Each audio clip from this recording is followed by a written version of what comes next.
Good morning, Buzz here, and it's Friday morning before we leave next Thursday for the Four Streams Advance weekend. And I'm going to be sending this out to everyone who's registered to talk about how you can prepare, how you can get the most out of this weekend. This is weekend 60-something, and yet I feel like it's a really new take on what we've been doing. If you've been with us for a Wild at Heart Advanced, a Wild at Heart Basic, or Waking the Dead, or if you've read Wild at Heart, or you've read Waking the Dead, you've been exposed to the idea that there are four streams, the four ways that God brings life to us.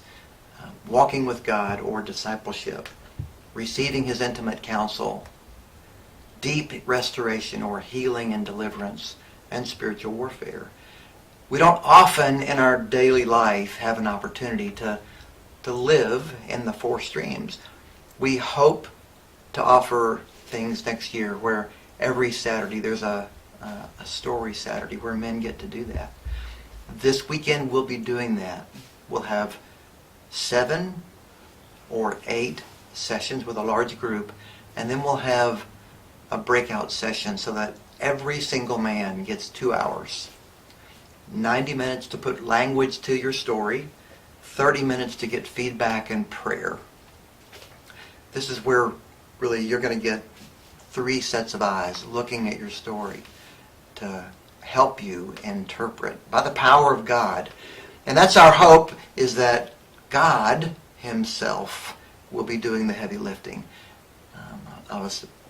So today, David and I are here filming in my living room, and I want to do a quick training.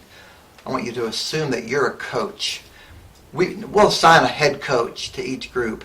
We'll even assign an assistant coach. But even if you're not in that role, once you tell your story, you're going to be free to offer your heart to other men. And so let's just start with 4 things that we want to do in those small groups. And I'm going to look at the board and just talk through the 4 ideas of what happens in those small groups. We're calling them story groups, and we're going to be bringing the 4 streams to bear on the life of every man. The big idea behind all that we're doing is to listen. And some of this is going to sound basic and repetitive if you've had really good business training, but you're going to be listening deeply to another man. Most men have never been deeply listened to or heard, unless they've been to a counselor or a good counselor. So you want to listen to that man.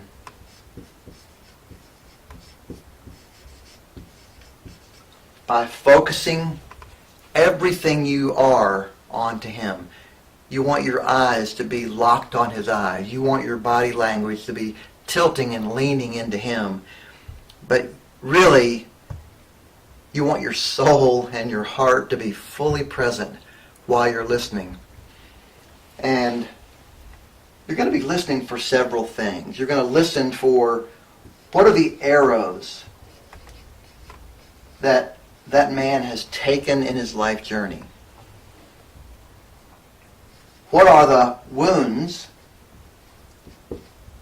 that have come from the many different arrows? What are some of the vows that man may have made? And in the telling of his story, that will come out. And I'm going to encourage all of you to take notes. And then at the end of the time, give those notes to the man who told the story so he knows that it's a safe place. They've talked about wounds, but what you're listening for is, what's the message of the wound? What did they take away from experience after experience after experience that all carried a similar thread? And finally, we want to listen for agreements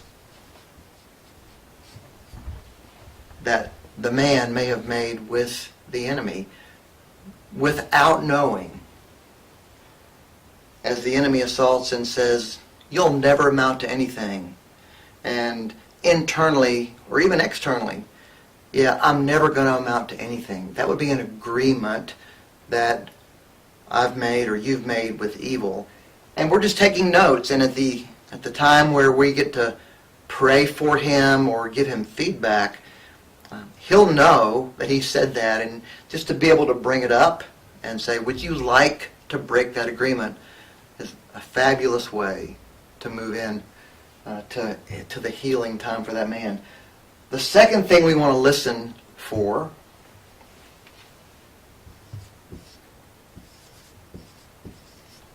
is to listen to God while we're listening to a man. We want to be able to focus in and hear the voice of God. You may hear some very obvious things that he'll say something that will trigger a scripture or trigger a story, but God may just interrupt the whole thing for you and speak to you something that even feels out of character, but it has a tinge to it that you believe God is speaking to you about him. Listening to the man fully and listening to God, hearing his voice. We'll be talking in our sessions about John 10. My sheep hear my voice. You hear God's voice more than you think you do. And that will be used for the redemption of that man.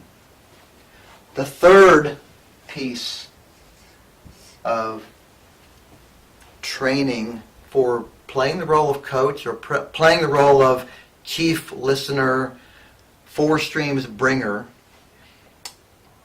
is something that we stumbled onto about 10 years ago. And that is to overhear the shouts of accusation against the man telling his story.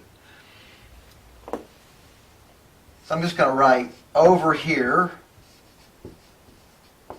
evil. We've talked about it, if you've been with us in Waking the Dead, that every man has a gravity pull.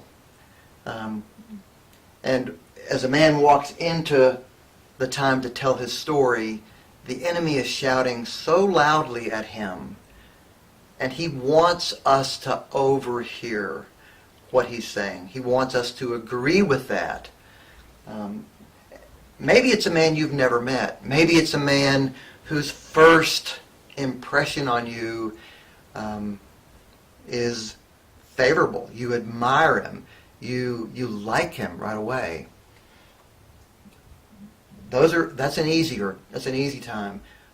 Other times you're going to have a man whose initial impression upon you is perhaps annoying or bothersome to you.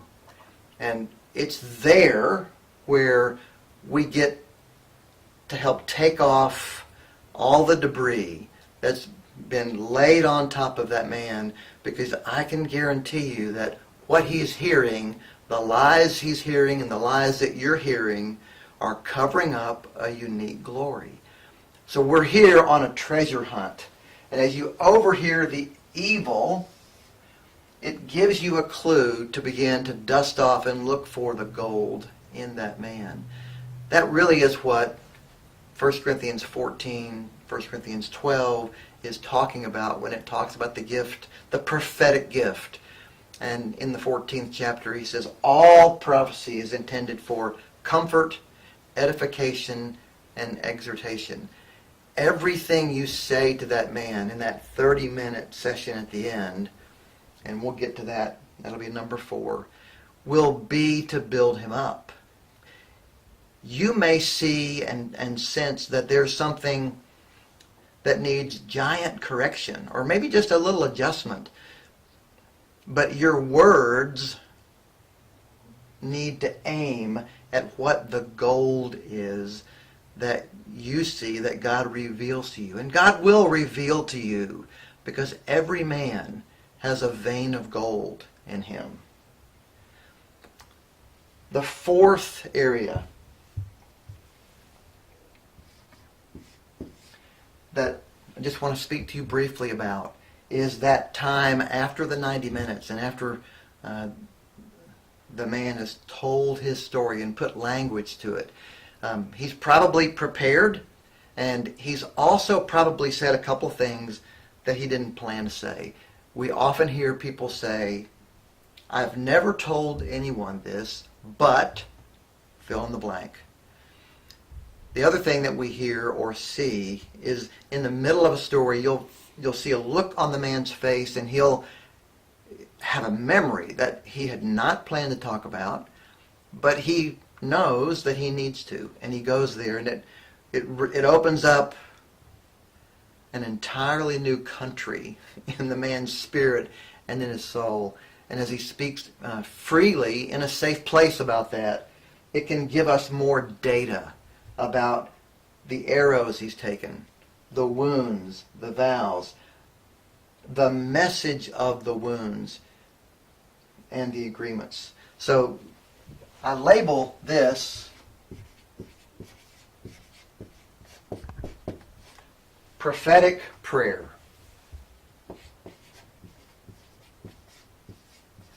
And this does not mean that you have to be specially gifted. This means that you're a son of God and that you're hearing God's voice. And when you're praying for that man, you're referring to your notes. You're looking at what the man actually said and perhaps some things that God nudged you about while he was talking. And you were looking at the places where you wrote down, here's what I'm sensing that evil is trying to do to this man. And as we begin to pray or give him feedback that's helpful, we are beginning to pray what Jesus is actually praying for him. Real prayer, really effective prayer, is taking a look at what Jesus did as recorded in the Scriptures. And he said, I don't do anything that I don't see the Father do. And I don't say anything that I don't hear the Father say. And that's really our model. In that time where we're offering life to that man through the four streams of walking with God because you've heard him, offering deep counsel from your own soul, offering an opportunity for this man to receive healing, he has to cooperate. He has to be willing to say, yes, I'd like to renounce that vow, or I understand that some things I said are clearly areas I can't continue to walk in. It's a call for him to turn from dark to light.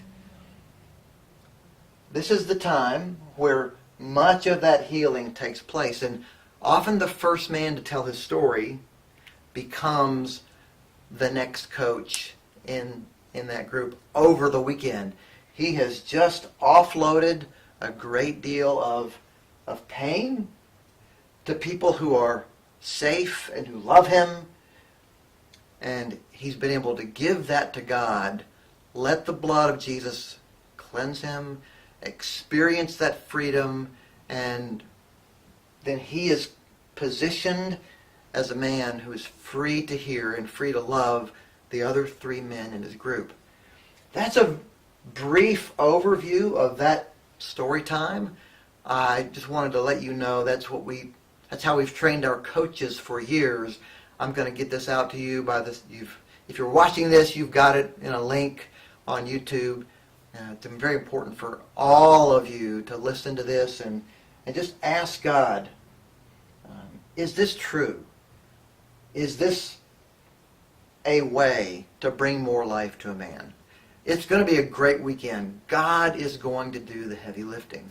In those moments when I feel like it's up to me, I realize that I have so many men on that weekend who are shouldering the load. There's David, there's Paul, there's Farron, there's Parker. There's so many men, and God is thrilled to move on your behalf. look forward to seeing you there on Thursday, and we'll be ending on Sunday at about 1.